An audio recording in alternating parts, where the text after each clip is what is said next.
Bonjour à tous, bienvenue sur Coral Taste. Aujourd'hui, nous allons faire un célèbre gâteau, la forêt noire. La spécificité de ma recette, c'est qu'elle est très chocolatée et avec de la cerise amarena qui est dans la recette d'origine. C'est une cerise amère, très parfumée, qui a macéré dans un sirop. Avec la mousse au chocolat noir et la crème chantilly, on a un fort contraste de goût. C'est parti pour la réalisation.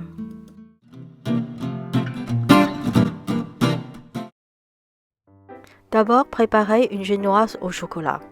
Les ingrédients: 200 g d'œufs, 80 g de sucre, 70 g de farine et 30 g de poudre de cacao sans sucre. Remuez doucement sans interruption les deux ingrédients dans un récipient sur une petite casserole d'eau chaude en bain-marie. Quand le mélange devient plus liquide et mousseux, trempez le doigt pour tester la température. Elle doit être autour des 45 degrés environ. Commencez à faire tourner avec le batteur et utilisez une vitesse assez puissante pour le mélange. Pendant ce temps, préparez un moule à manquer de 20 cm, beurrez et farinez le moule et tout en gardant un œil sur le batteur.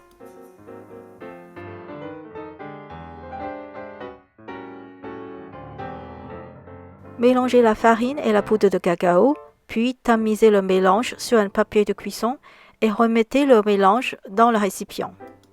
En effet, une génoise chocolat contient 30% de farine de moins par rapport à une génoise nature, et ces 30% sont remplacés par la poudre de cacao.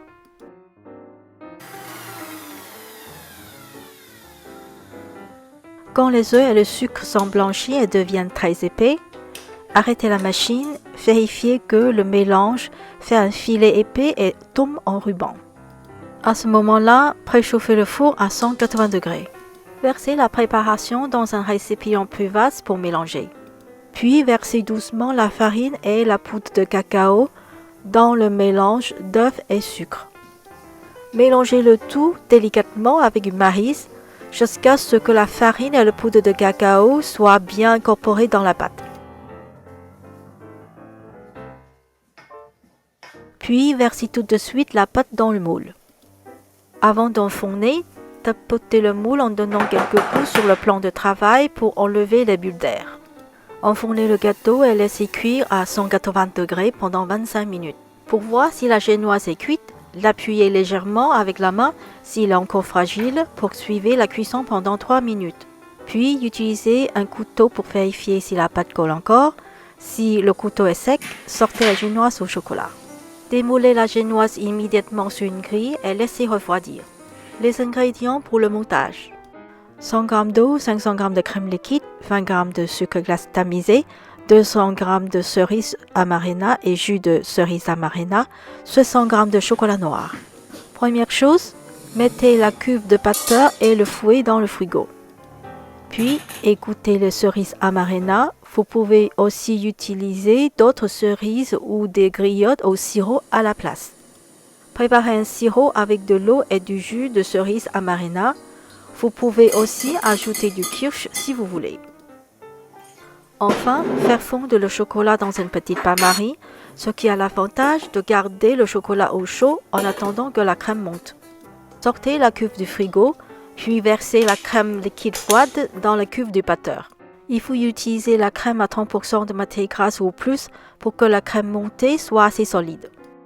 Faites monter la crème à l'aide d'une vitesse lente et moyenne et restez bien accoudé pour la surveiller. En attendant, préparez une maryse, un fouet, une balance, un petit récipient pour faire le mélange de la mousse au chocolat. Quand la crème devient plus épaisse et moelleuse, arrêtez la machine. Mettez 100 g de crème moelleuse dans le récipient pour la mousse au chocolat, puis gardez de côté sans la remettre dans le frigo.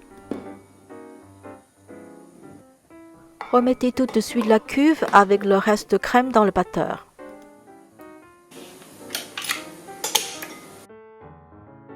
Ajoutez le sucre glace et continuez de fouetter à la vitesse moyenne. Après quelques secondes, la crème devient assez ferme. Arrêtez la machine et mettez la crème dans le frigo pour garder au froid. La crème chantilly est terminée. La confection de la mousse au chocolat. Mettez un tiers de la crème dans le chocolat chaud. Puis mélangez rapidement avec un fouet pour faire une ganache. Sans attendre, versez tout le ganache dans le reste de crème du petit récipient et mélangez-les ensemble rapidement. Laissez la mousse au chocolat sur votre plan de travail sans la remettre au frigo dans une pièce à température ambiante. On commence le montage du gâteau. Les matériels, une douille cannelée, une poche, une lambalette, un couteau-scie, un pinceau et un petit couteau. Retournez la génoise au chocolat, le côté plat vers vous, puis posez la génoise sur un carton pour cadeau bien propre ou dans une assiette. Utilisez un couteau-scie ou un couteau avec des dents pour couper un tiers de la génoise en commençant par le bas. Coupez le bord de la génoise tout en tournant le gâteau. Quand le tout est fini, glissez le couteau jusqu'au milieu du gâteau pour terminer la coupe. Coupez la deuxième tranche de la même manière. On va voir que les 3 tranches sont bien proportionnées. Commencez par imbiber de sirop la tranche de la génoise en bas à l'aide d'un pinceau. Il faut en mettre tout autour et insister sur le bord pour qu'elle ne soit pas sèche. Mettez les 2 tiers de la mousse au chocolat sur la tranche imbibée. Coupez les cerises en 2 et disposez-les un peu partout sur la mousse au chocolat.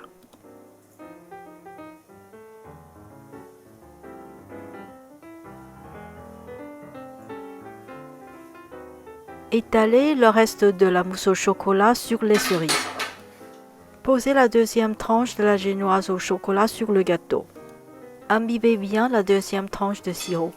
Mettez la crème chantilly sur la deuxième tranche du gâteau. Puis étalez bien la crème pour qu'elle soit équilibrée sur la surface. Coupez les cerises en 2 et disposez-les partout sur la crème chantilly.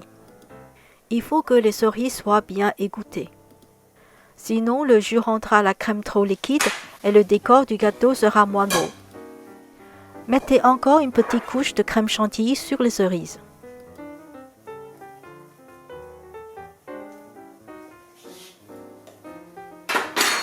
Puis, fermez le gâteau avec la troisième tranche. Imbibez à nouveau de sirop sur la tranche.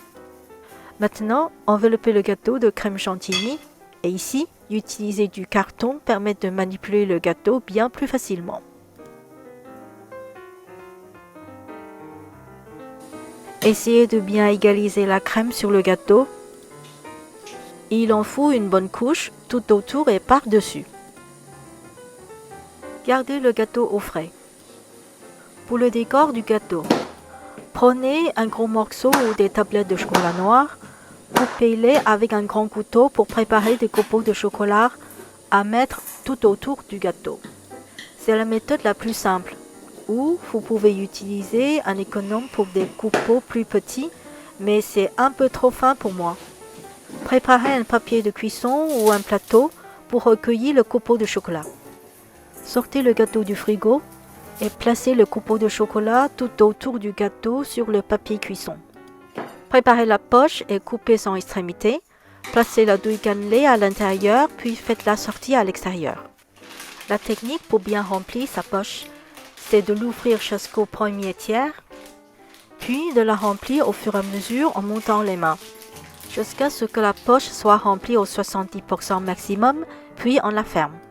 Pour qu'elle soit bien fermée, il faut éviter que la crème aille jusqu'en haut de la poche. Avec la douille, vous pouvez faire des rosaces, ce qui rend le gâteau plus somptueux et volumineux.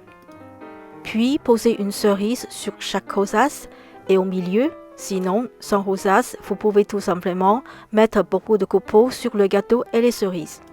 Merci d'avoir regardé. Vous pouvez laisser un commentaire, vous abonner pour regarder toutes mes recettes, partager la vidéo avec vos amis et mettez-moi un petit like. À la prochaine!